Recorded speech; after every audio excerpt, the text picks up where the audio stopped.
नमस्कार, हमारे खास कार्यक्रम में आपका स्वागत है। मैं हूं प्रबुद्ध चौहान। आज स्पेशल रिपोर्ट में हम देश की कुछ प्रमुख घटनाओं को लेकर हाजिर हैं। एमपी में शीतकालीन सत्र चल रहा है तो वहां शिवराज सरकार के खिलाफ विपक्ष ने आंखें तरेर ली हैं। वहीं यूपी निकाय चुनाव की हलचल के बीच प्रत्याशी प्रचार के खास फंडे पर अमल कर रहे हैं। उधर यूपी में भी फिर एक छात्रा लव जिहाद का शिकार हुई। प्रेमी ने धोखा दिया तो उसने जान दे दी। खबरें देखते हैं विस्तार से। सबसे पहले बात करेंगे मध्य प्रदेश की। विपक्ष के निशाने पर शिवराज।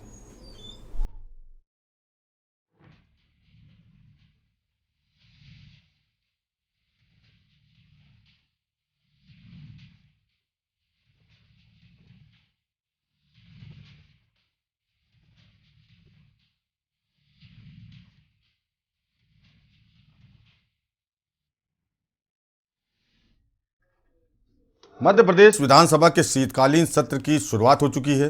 कांग्रेस इस बार शिवराज सरकार के खिलाफ अविश्वास प्रस्ताव लाई है, जिसे विधानसभा अध्यक्ष गिरीश गौतम ने स्वीकार कर लिया है। देखिए हमारी खास रिपोर्ट।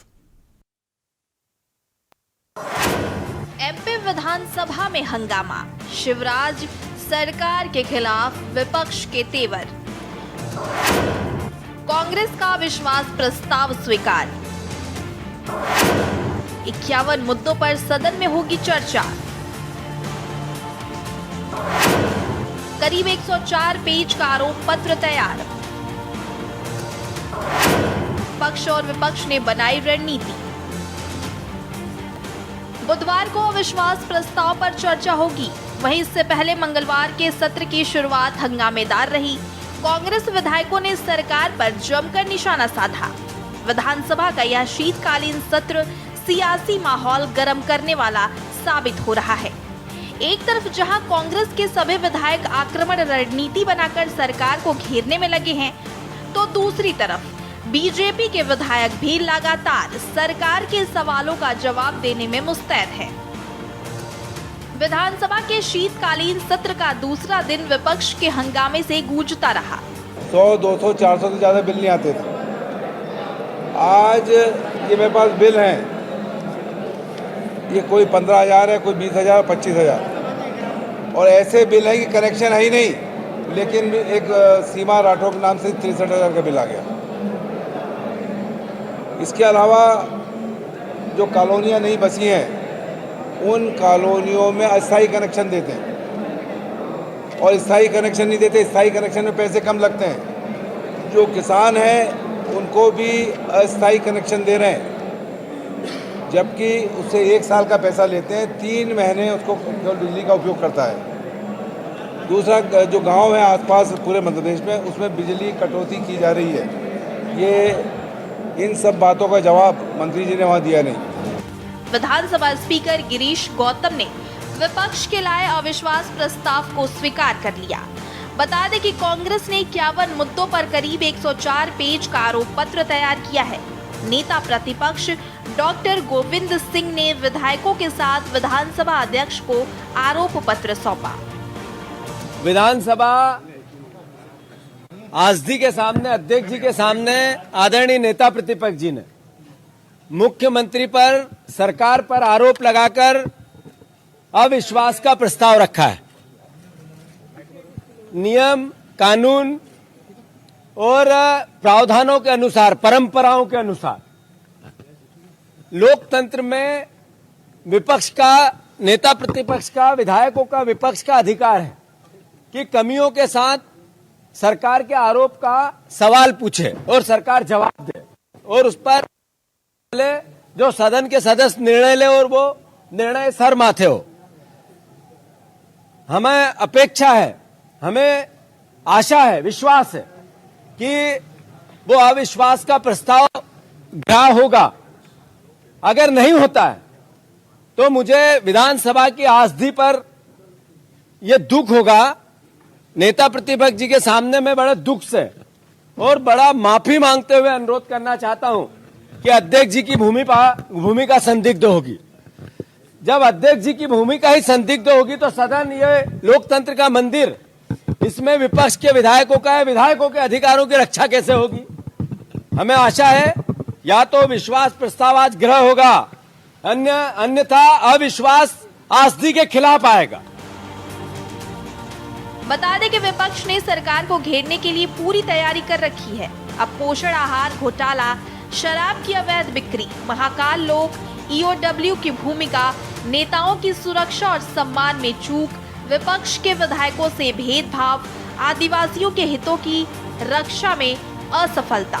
सभी सम्मानित सदस्य सारगर्भित चर्चा कर अविश्वास प्रस्ताव पे जो विधानसभा अध्यक्ष तारीख तय करेंगे, समवेत सदस्यों ने कहा है चर्चा होनी चाहिए तो चर्चा होगी।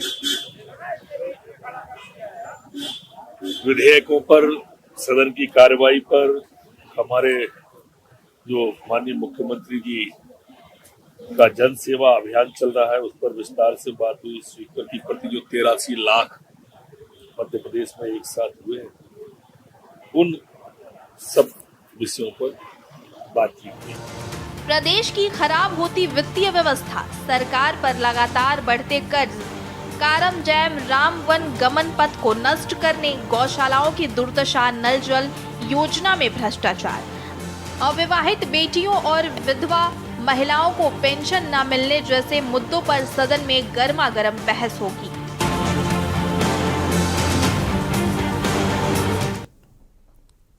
अब बात करेंगे फेक न्यूज पर सख्ती। ये खबर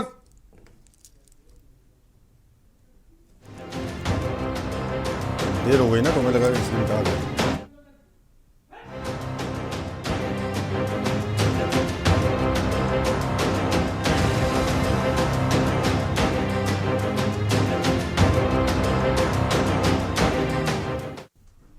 ये खबर चौंकाने वाली है और हैरान कर देने वाली भी। आपको बता दें, फर्जी खबर फैला रहे लाखों सब्सक्राइबर वाले 4 यूट्यूब चैनलों पर केंद्र सरकार ने सर्जिकल स्ट्राइक कर उनका पर्दाफाश किया है। ये यूट्यूब चैनल सर्वोच्च न्यायालय, मुख्य न्यायाधीश और प्रधानमंत्री को लेकर फेक न्यूज प्रसारित कर रहे थे। देखिए खास रिपोर्ट।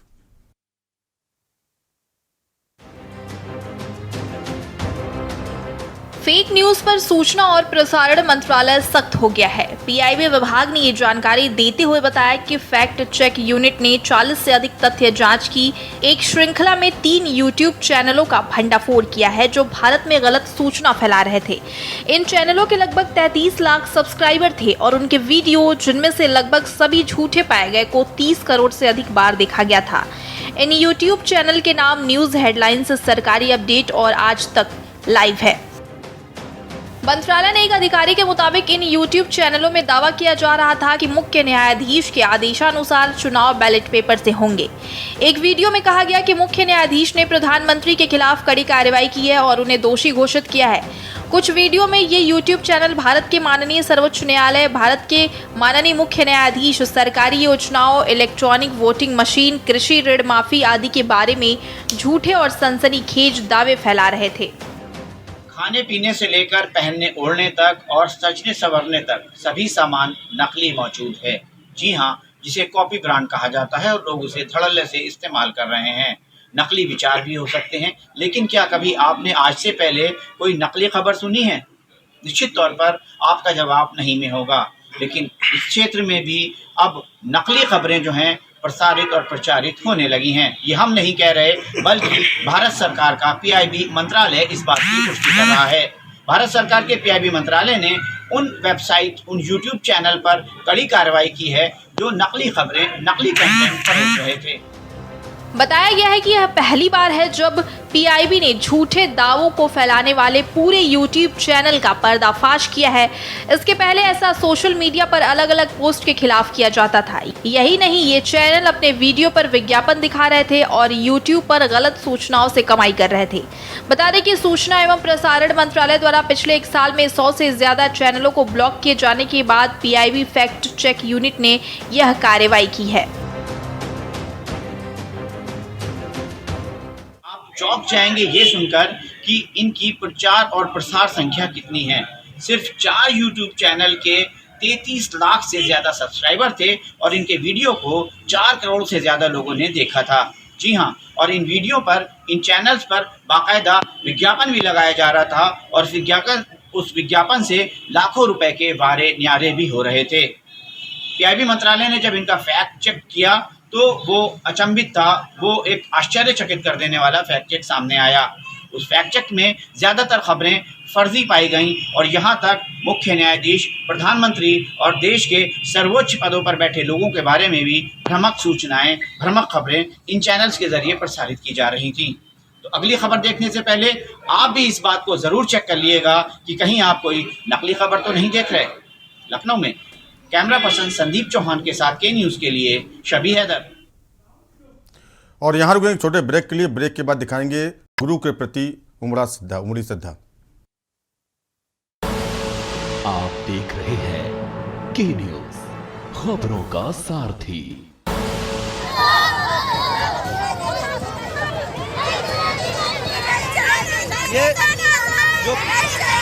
ये प्रदर्शन कर रहे हैं, क्यों कर रहे हैं आप लोग प्रदर्शन?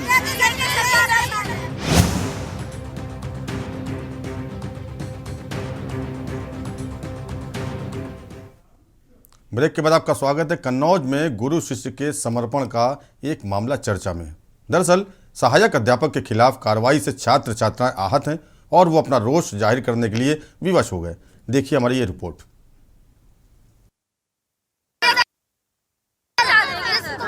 कृष्ण कुमार सिंह चौहान। अच्छा, अगर निलंबन वापस नहीं लिया जाता है तो आप लोग क्या करोगे?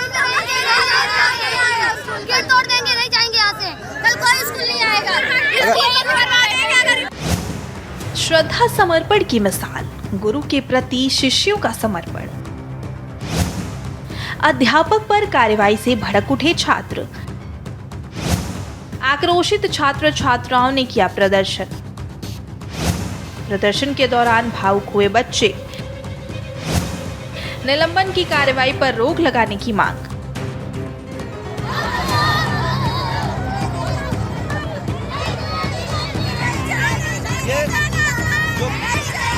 ये प्रदर्शन कर रहे हैं, क्यों कर रहे हैं आप लोग प्रदर्शन? गुरु के प्रति शिष्यों के समर्पण की कई मिसालें हैं। कन्नौज में इसी का एक ताजा उदाहरण सामने आया है। यहाँ मड़पुरवा गांव के महात्मा गांधी इंटर कॉलेज के अध्यापक के सिंह पर कार्रवाई की बात सुनकर छात्र आक्रोशित हो उठे। कॉलेज के बाहर का ये नज़ारा इसकी साफ गवाही पेश कर रहा है। बच्चों के अध्यापक के सिंह के लिए इस कदर श्रद्धा देखी जा रही है कि वो किसी की कोई बात सुनने को तैयार नहीं है। वे कहते हैं कि के सर पर झूठे आरोप लगाकर उन्हें परेशान किया जा रहा है। ये प्रदर्शन कर रहे हैं, क्यों कर रहे हैं आप लोग प्रदर्शन?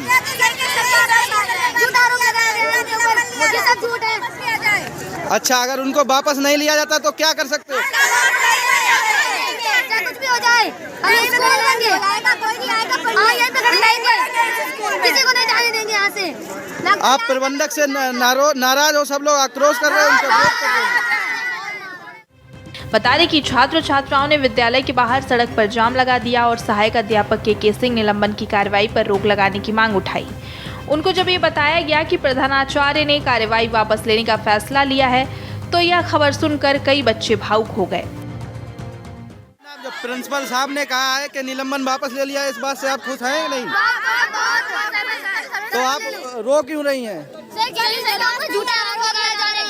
झूठा आरोप लगाया इसलिए। आपका नाम? अच्छा, और आपके जो उनका नाम क्या है जिसके लिए आप विरोध के सर? कृष्ण कुमार सिंह चौहान। अच्छा, अगर निलंबन वापस नहीं लिया जाता है तो आप लोग क्या करोगे? गेट तोड़ देंगे, नहीं जाएंगे यहाँ से। कल कोई स्कूल नहीं आएगा। स्कूल कोई स्कूल नहीं आएगा। गेट पे बैठेंगे, बीच रोड में बैठेंगे। वहीं मौके पर पहुंची पुलिस ने बच्चों को समझाने का प्रयास किया, जिस पर उन्होंने कहा कि अध्यापक पर आरोप लगाने वाले को दंडित किया जाना चाहिए।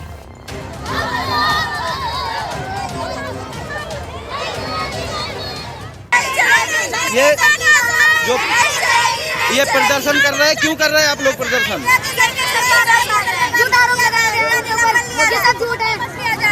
अच्छा, अगर उनको वापस नहीं लिया जाता तो क्या कर सकते हो? कुछ भी हो जाए, हम स्कूल लेंगे, कोई नहीं आएगा, यहीं पे खड़े रहेंगे, किसी को नहीं जाने देंगे यहाँ से। आप प्रबंधक से नाराज हो, सब लोग आक्रोश कर रहे हैं, उनको विरोध कर रहे हैं। और यहाँ वक्त चला छोटे ब्रेक का। ब्रेक के बाद बात करेंगे निकाय चुनाव की।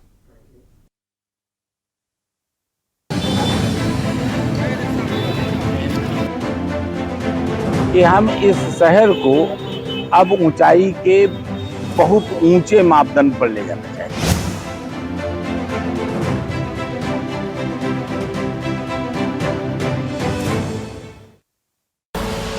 आप देख रहे हैं के न्यूज, खबरों का सारथी।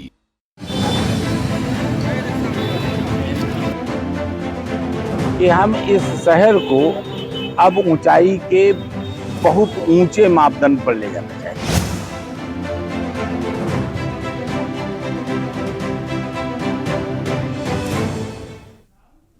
वैसे तो पूरे यूपी में निकाय चुनाव की हलचल है, लेकिन बाराबंकी के नज़ारे कुछ अलग हैं। यहाँ एक बार फतेह के लिए गोटियां बिछाई जा रही हैं। एक संभावित प्रत्याशी के प्रचार का तरीका भी देखिए। निकाय चुनाव की हलचल, निकाय चुनाव के दावेदार सक्रिय, याद आई भूली बिसरी गलियां, चेयरमैन प्रतिनिधि में उमड़ रहा मुस्लिम प्रेम, रंजीत बहादुर श्रीवास्तव दिखा रहे मुंगेरी लाला के हसीन सपने।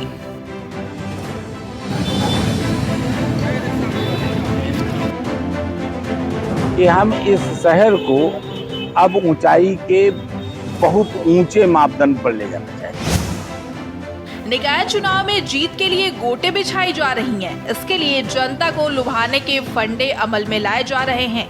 यूपी के बाराबंकी में नगरपालिका परिषद चुनाव की तैयारियों में जुटे चेयरमैन प्रतिनिधि रंजीत बहादुर श्रीवास्तव अचानक चौकन्ने हो गए हैं। वह जगह जगह सड़क पर रुककर लोगों को मुंगेरी लाल के हसीन सपने दिखाने में जुट गए हैं। कि हम इस शहर को अब ऊंचाई के बहुत ऊंचे मापदंड पर ले जाना चाहते हैं। और हमारे सामने दो सपने हैं हमारे, और सपने जो साकार होने हैं, एक तो हमें नगर निगम बनाने का, और दूसरे ये जो जमुरिया है इसके किनारे नगर निगम बनने के बाद हमारा जैसे ही फंड बढ़ेगा, हम इसके दोनों छोर पर हम बांध बनवाएंगे। उसके नीचे से पाइपलाइन जाएगी, मोटी पाइपलाइन जाएगी, ताकि इसमें नालों का गंदा पानी न जा सके।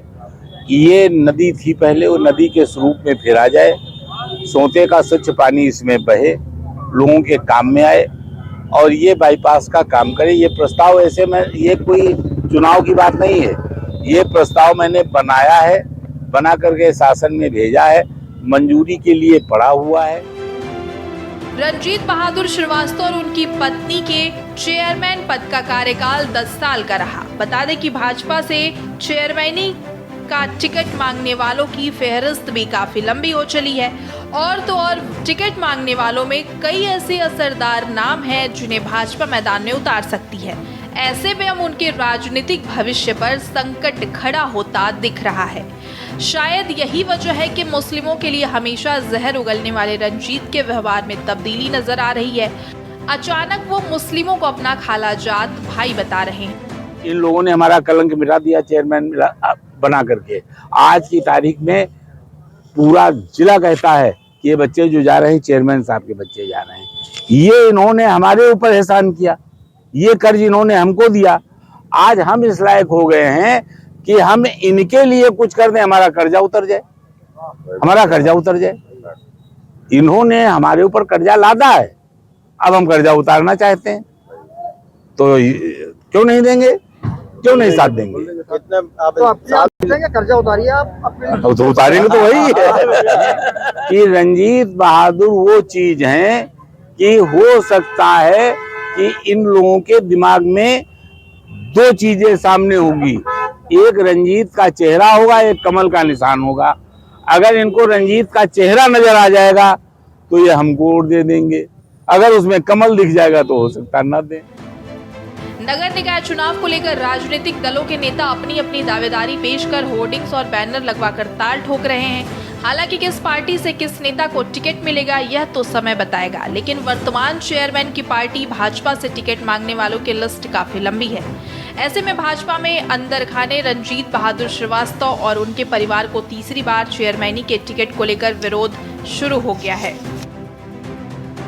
यही वजह है कि भाजपा के वरिष्ठ नेता अब खुलकर रणजीत बहादुर श्रीवास्तव के विरोध में मैदान में उतरकर अपनी अपनी होर्डिंग्स लगवा चुके हैं। अब रणजीत बहादुर श्रीवास्तव अपने राजनीतिक भविष्य पर संकट खड़ा होता देख रहे हैं, जहां वह अपने कार्यकाल के दौरान शायद ही इक्का दुक्का बार रुके या गुजरे हों, उनके वह इलाके याद आ रहे हैं। कहते हैं कि नगर निगम बनने के बाद बाराबंकी में कई बड़े विकास कार्य करवाएंगे। जमुरिया नाले के दोनों तरफ बांध बनवाकर वह इसे उसके वास्तविक स्वरूप में भी लेकर आएंगे। कुल मिलाकर रणजीत बहादुर आगे बड़े बड़े विकास कार्यों के दावे कर रहे हैं, लेकिन बड़ा सवाल यह है कि उन्होंने अपने कार्यकाल के दौरान आखिर इन कामों को क्यों नहीं याद किया।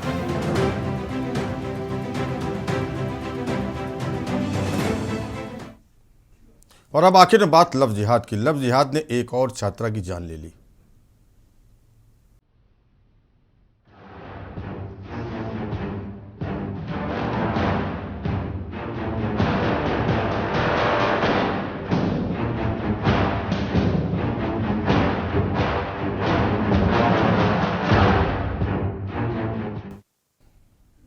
यूपी के गाजियाबाद में 11वीं कक्षा की छात्रा ने फांसी लगाकर खुदकुशी कर ली।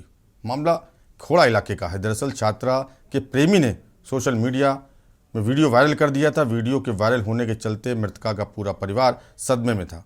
लड़की ने बदनामी के डर से फांसी लगाकर अपनी जीवन लीला ही खत्म कर ली।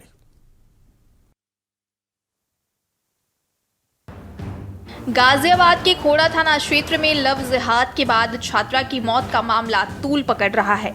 यहाँ हिंदू संगठन में रोष व्याप्त है। संगठन के लोगों ने थाने पहुंचकर पुलिस से आरोपी को गिरफ्तार कर सख्त कार्रवाई की मांग की। उधर पुलिस ने पीड़ित परिवार की शिकायत पर मामला दर्ज कर लिया है। फरार आरोपी की तलाश जारी है। गंदी बना के और उस पे फेसबुक पे डाल दिया। जब ये सूचना मुझे मिली, मैं आया उस टाइम पे पुलिस प्रशासन मतलब कार्रवाई करने के लिए। उस टाइम पे थोड़ा मतलब प्रशासन भी टाइट नहीं हुआ और उस पर कार्रवाई नहीं किया गया। सर कब सूचना दी थी? ये सूचना सर मिली थी मुझे शाम को, शनिवार को 1 बजे के करीब।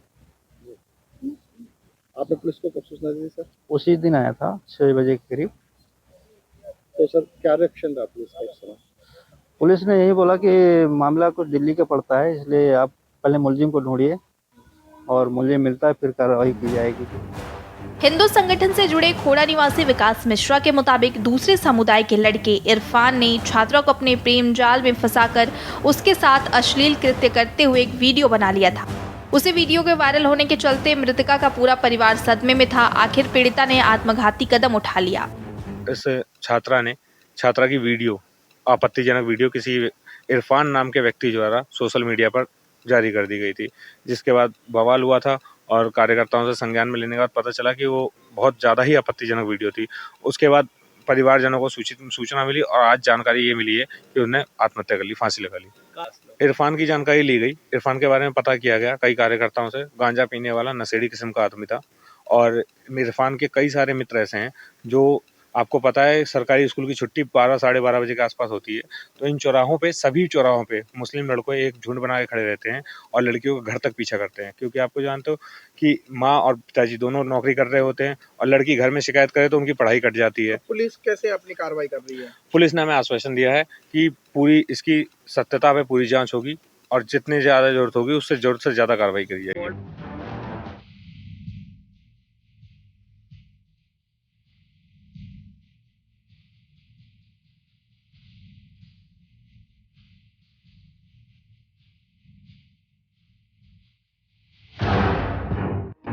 वहीं एसपी स्वतंत्र कुमार सिंह ने बताया कि आरोपी की तलाश के लिए पुलिस टीमों को लगाया गया है। जल्द ही उसे गिरफ्तार कर लिया जाएगा।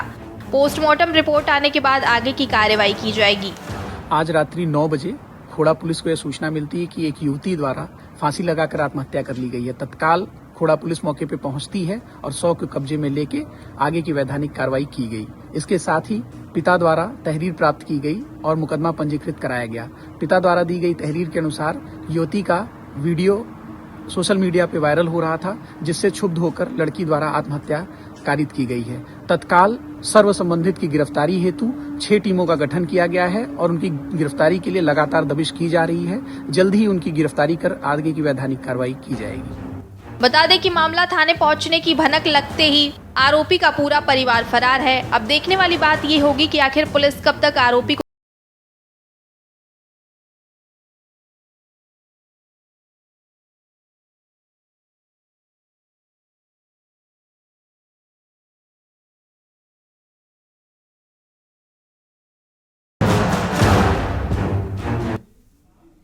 और स्पेशल रिपोर्ट में मेरे साथ इतना ही। बाकी खबरों को देखते रहिए न्यूज़ इंडिया और मुझे दीजिए इजाजत। नमस्कार। आप देख रहे हैं के न्यूज़, खबरों